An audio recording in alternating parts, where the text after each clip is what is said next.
오늘 이렇게 수요 예배 나오신 여러분을 주님의 이름으로 환영하고 축복합니다. 우리가 계속해서 누가복음 7장 말씀을 이제 함께 보도록 하겠습니다.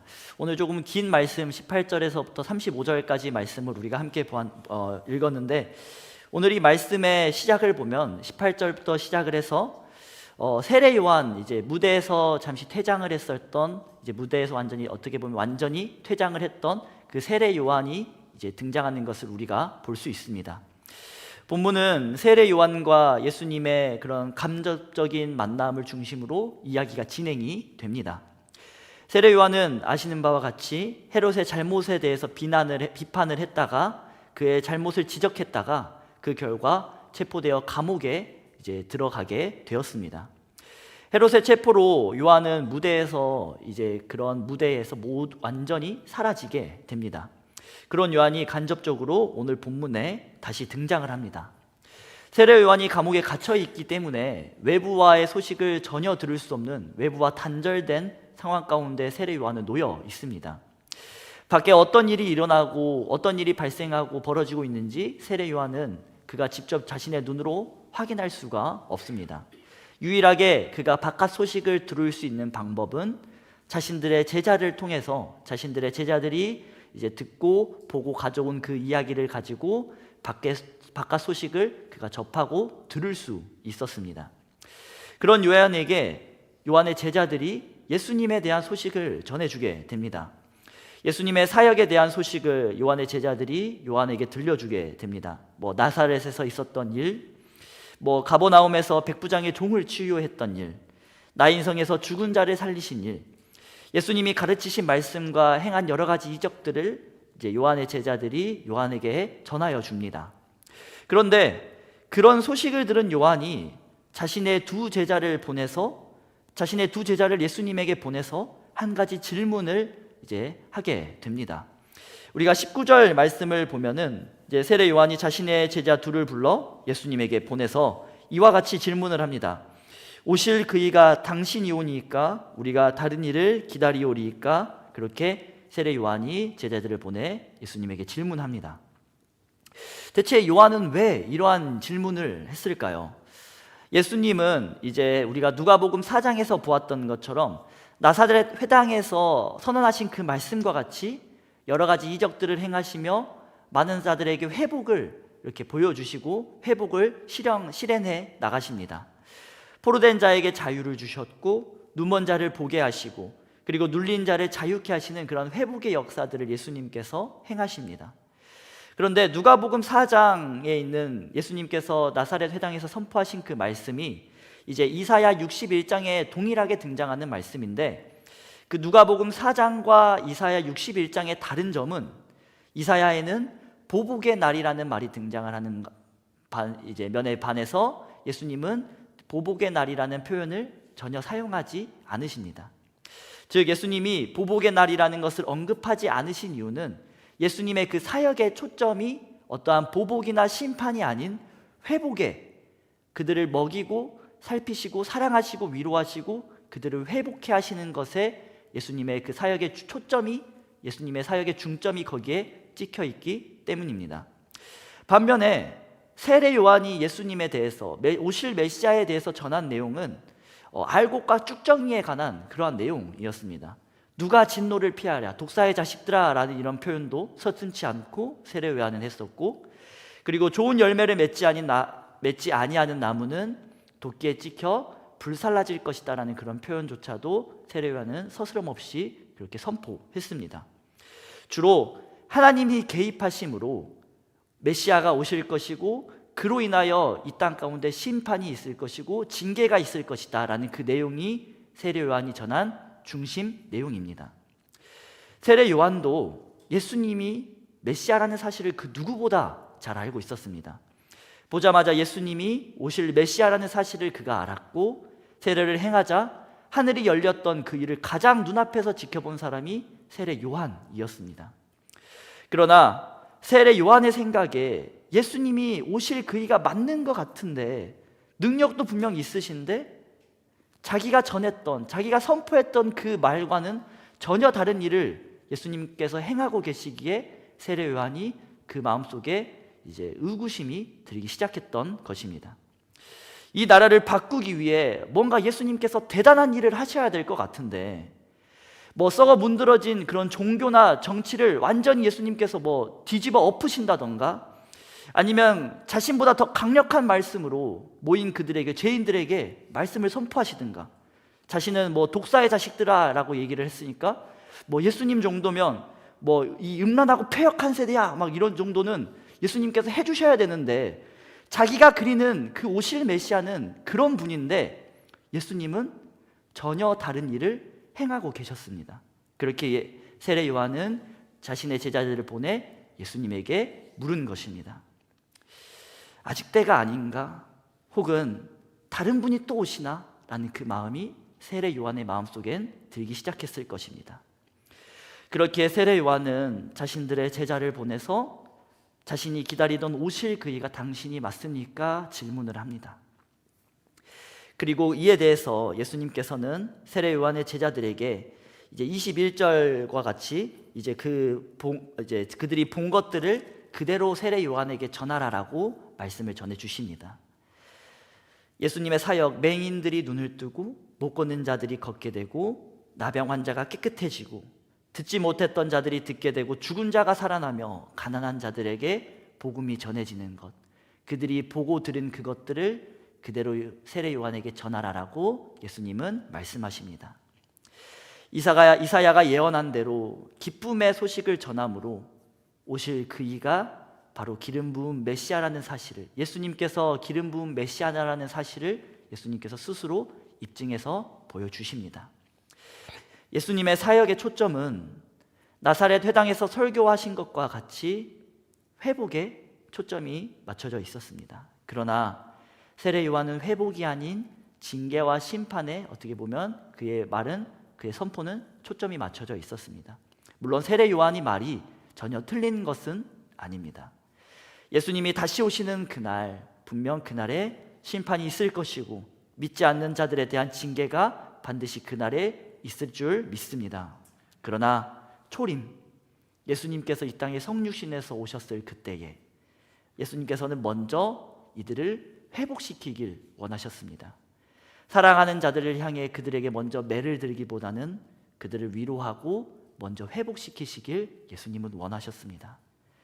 그럼에도 그 이후에도 그들이 돌아오지 않는다면 그때는 예수님께서 징계하시고 심판하실 것입니다. 그리고 계속해서 말씀을 보면 24절에서 28절 말씀을 보면 세례 요한의 제자들이 떠나간 뒤에 예수님께서 모인 무리들에게 같은 질문을 3번이나 반복해서 말씀하십니다. 보면 너희가 무엇을 보려고 나갔더냐라는 그 질문을 3번씩이나 반복해서 예수님이 모인 무리들에게 말씀하십니다. 그들이 보기 위해서 나갔던 이유는 바람에 흔들리는 갈대를 보기 위함도 아니고 부드러운 옷을 입은 사람이나 화려한 옷을 입고 사치를 부리는 자들이 아닌 선지자 바로 세례 요한을 보기 위해서 그들이 광야로 나갔던 것입니다. 더 정확히는 하나님께서 앞서 보낸 자를 보기 위해서 모인 무리들은 광야로 나갔습니다. 하나님의 나라를 예비하고 준비하고 선포하는 자를 보기 위해서, 그 이야기를 듣기 위해서 그들은 그렇게 밖으로 나갔던 것입니다. 그렇게 예수님은 28절을 보면 세례 요한에 대해서 여자가 낳은 자 중에 이보다 큰 자가 없다라고 그렇게 그를 칭찬하시며 말씀하십니다. 그는 다른 선지자들이 예언한 선지자이며 하나님의 목적과 계획을 이루실 메시아를 직접 만났으며 그리고 그분이 오실 길을 준비한 자이기 때문에 여자가 낳은 자 중에 그보다 큰 자는 없을 것이다 라고 예수님은 말씀하십니다. 그런데 28절 하반절 말씀을 보면 예수님께서 그렇게 이야기하십니다. 그러나 하나님의 나라에서는 극히 작은 자라도 그보다 크니라. 이 말은 우리가 천국에 올라가면, 하늘나라에 올라가면 우리도 그만큼 높은 자들이다 라는 이러한 말씀이 아닙니다. 하나님의 나라, 우리가 하나님의 나라라고 이야기를 하면 우리는 쉽게 천국 혹은 죽어서 가는 하늘나라라고 쉽게 우리가 이해하기 쉽습니다. 그러나 물론 그것도 하나님의 나라지만 지금 이 순간 이곳에도 하나님의 나라가 임했고 선포된 줄 믿습니다.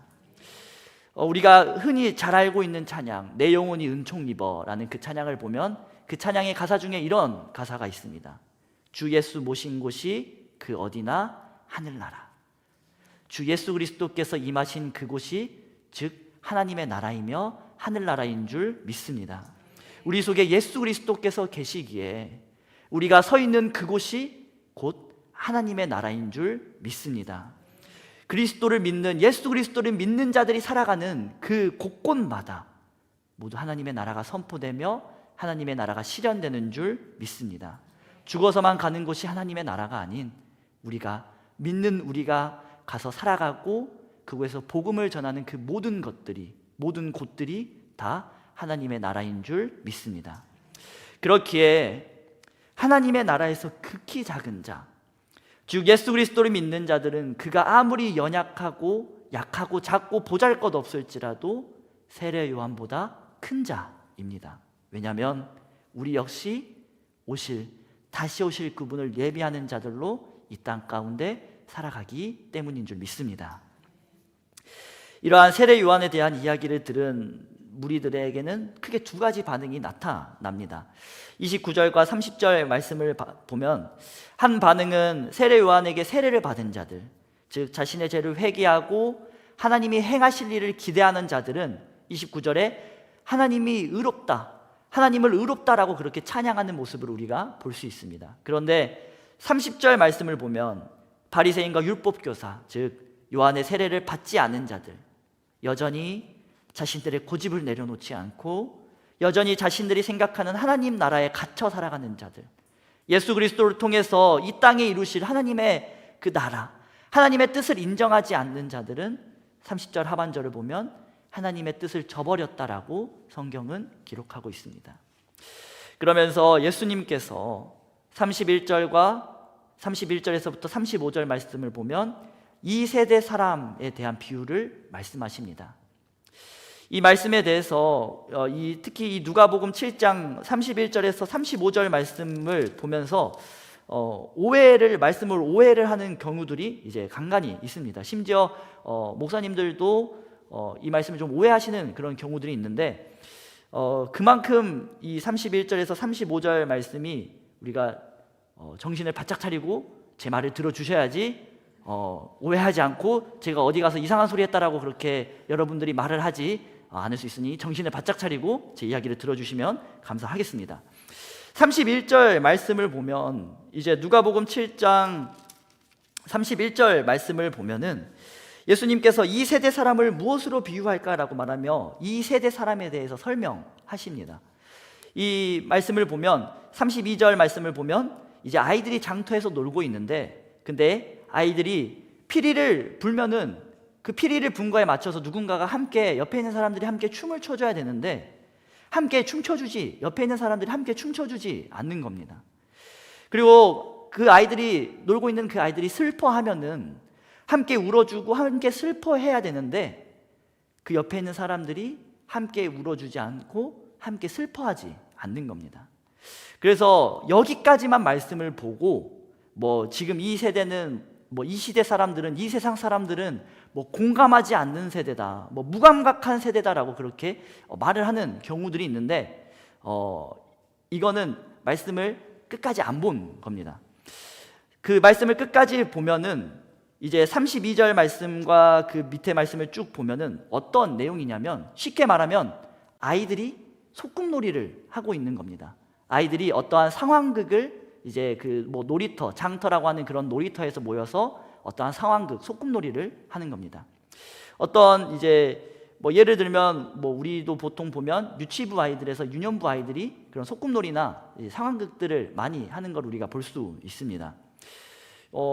요즘 아이들이 이제 소꿉놀이를 하면은 이제 보통 부부 이제 남편이랑 이제 아내 역할을 이렇게 많이 하는데 이제 저 어렸을 때만 해도 그렇게 부부 놀이를 하면은 이렇게 이제 남편이 일 끝나고 집에 들어와가지고 나왔어 그러면은 식사부터 하실래요? 아니면 목욕부터 하실래요? 이렇게 했다는데 요즘 소꿉놀이를 하면은 남편이 일 끝나고 나왔어 그러면은 아내는 계속 누워 있는답니다.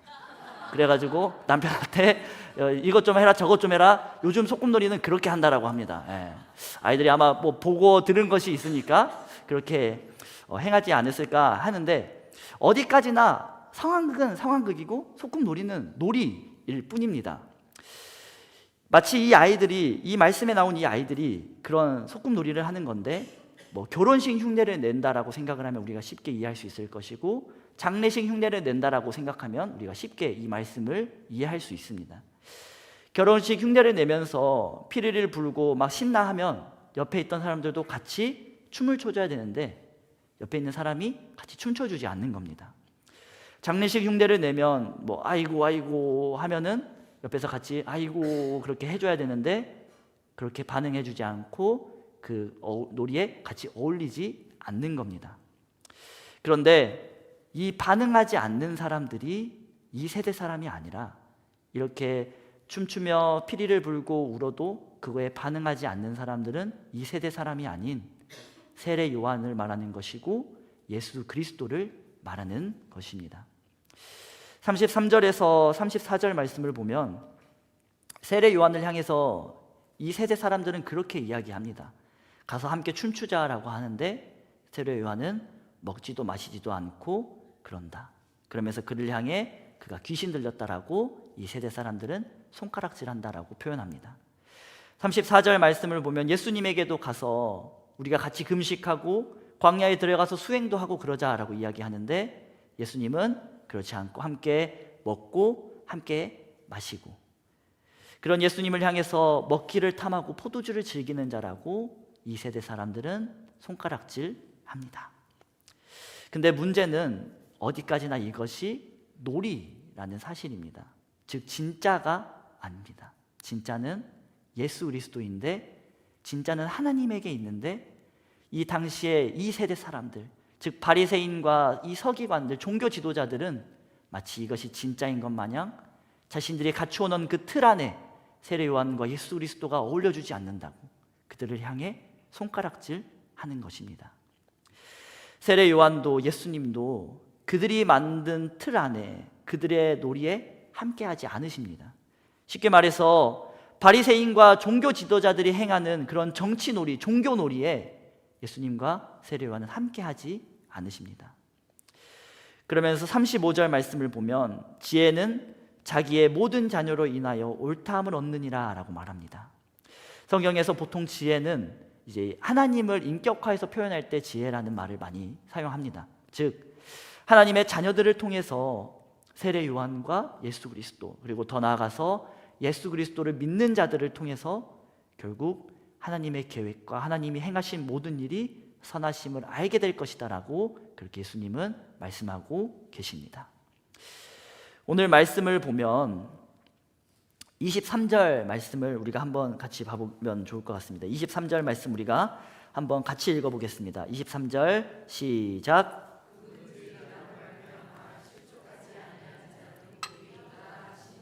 아멘. 예수님께서 행하신 사역에 대해 걸려 넘어지지 않는 자들, 즉 실족하지 않는 자들마다 복되다라고 예수님이 말씀하십니다. 여기서 이 사용하는 실족하다라는 단어는 뭐 덫을 놓다, 장애물을 설치하다, 더 직접적으로는 뭐 공격하다, 파멸로 이끌다, 죄 가운데 유혹하다라는 이런 표현으로 사용되는 단어가 실족하다입니다. 그런데 누구 때문에 실족하는가 라고 했을 때 예수님께서 나로 말미암아 그들이 실족한다라고 표현하고 있습니다. 실족의 원인이 예수님에게 있다라고 그렇게 본인이 말씀하십니다. 더 정확하게 말해서 예수님을 오해해서 그들이 실족하게 된다라고 예수님은 말씀하십니다. 18절에서 23절 말씀에 세례 요한도 예수 그리스도에 대해서 그리고 하나님 나라에 대해서 오해합니다. 그렇게 자신들의 제자들을 보내서 당신이 오실 그이가 맞습니까? 그렇게 질문합니다. 메시아가 오실 길을 예비하는 자라는 뭐 선지자들이 예언한 선지자인 그런 위대한 선지자 세례 요한조차도 예수님에 대해서 오해하고 하나님의 나라에 대해서 오해합니다. 세례 요한조차도 오해하는데 우리도 얼마든지 예수 그리스도에 대해서 하나님에 대해서 오해할 수 있습니다. 말씀이 아닌 내 생각을 거기에 집어넣는 순간, 내 생각을 예수님에게, 내 생각을 하나님에게 집어넣는 순간 우리도 얼마든지 오해할 수 있습니다. 말씀이 아닌 내 생각을 집어넣은 결과가 24절에서 30절 그리고 31절에서 35절에 여실히 드러납니다. 24절에서 30절 말씀을 보면 세례 요한에 대한 이야기를 듣고 두 가지 반응이 나타나는데, 그중 세례를 받지 않은 바리새인과 율법 교사들은 자신들의 죄, 자신들의 잘못, 자신들의 계획과 생각을 내려놓지 못하고 여전히 목이 굳은 채로 그렇게 하나님의 나라를 거절합니다. 31절에서 35절 말씀을 보면 이 세대 사람들, 즉 자신들의 놀이에 함께 어울려주지 않는다고 비난하고 손가락질하는 그러한 자들의 모습을 우리가 보게 됩니다. 그들은 우상을 만들어 놓고 거기에 매몰돼서 오신 메시아조차도 박해하는 그러한 자들입니다.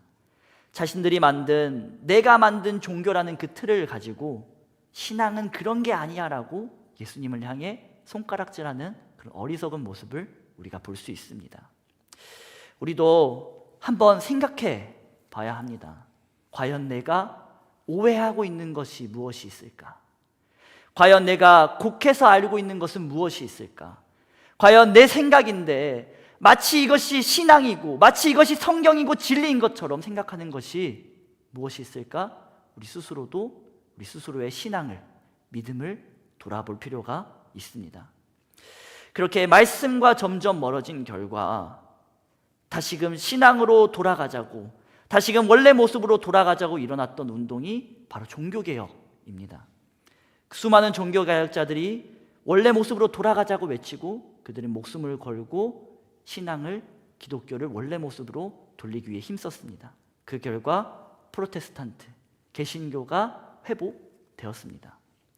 그런데 문제는 그렇게 그들이 목숨을 걸고 회복시킨 우리 개신교를 어쩌면 우리는 다시 역행시키고 있지는 않은지 우리는 돌아볼 필요가 있습니다. 보면 우리는 꼭 이상하게 내가 바라는 하나님을 한 가지씩 품고 살아갑니다.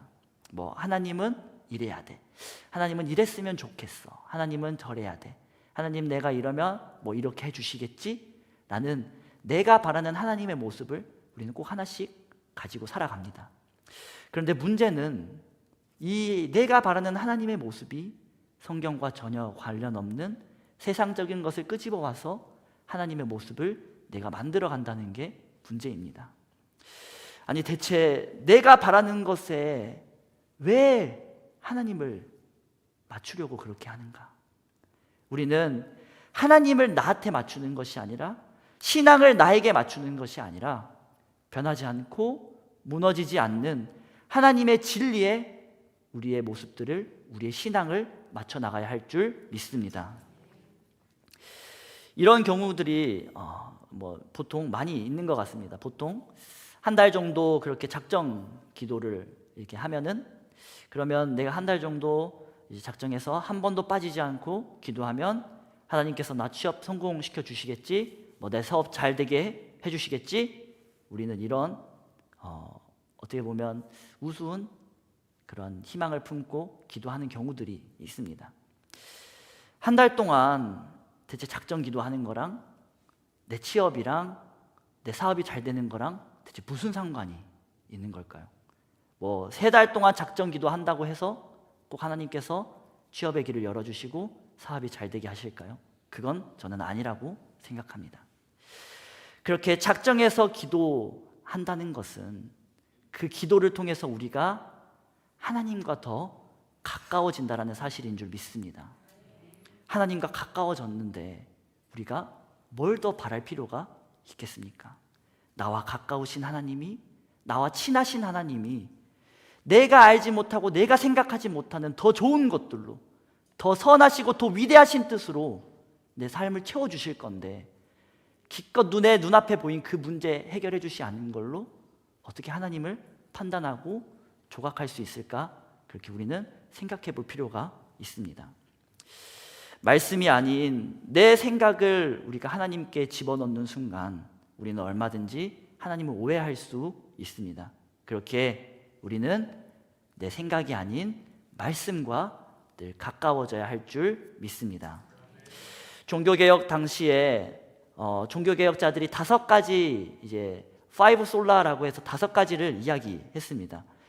아마 이 중에서는 그 종교개혁 수업을 들으셨던 분들은 기억을 하셔야 될 것 같은데, 제가 물어보면 뻘쭘할 것 같으니까 제가 말씀을 드리면 솔라 스크립추라, 그리고 솔라 피데, 솔라 그라티아, 솔로스 크리스투스, 그리고 솔리데오 글로리아. 한국말로 하면 오직 성경으로, 오직 믿음으로, 오직 은혜로, 오직 예수 그리스도로, 오직 하나님께 영광을.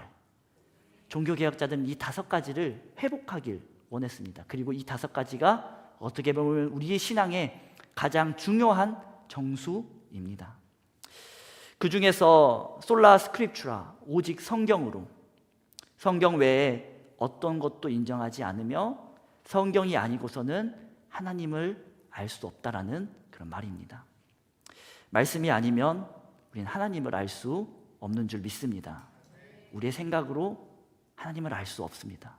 말씀에 기록된 대로 하나님께서는 이 말씀을 통해서 우리에게 자신의 모습을 드러내 주시는 줄 믿습니다. 그것도 말씀을 알면 좋은데 요즘에는 또 이상한 것들이 참 많아서 말씀을 제대로 알지 못하면 또 하나님을 오해하고 그런 경우들이 있습니다. 그렇게 예수님께서 말씀하신 것처럼 실족하지 않기 위해서, 예수님에 대해서, 하나님에 대해서 오해하지 않기 위해서 우리가 말씀을 늘 가까이 하고 그리고 똑바로 말씀을 알아가는 우리 모두가 되길 주님의 이름으로 축복합니다.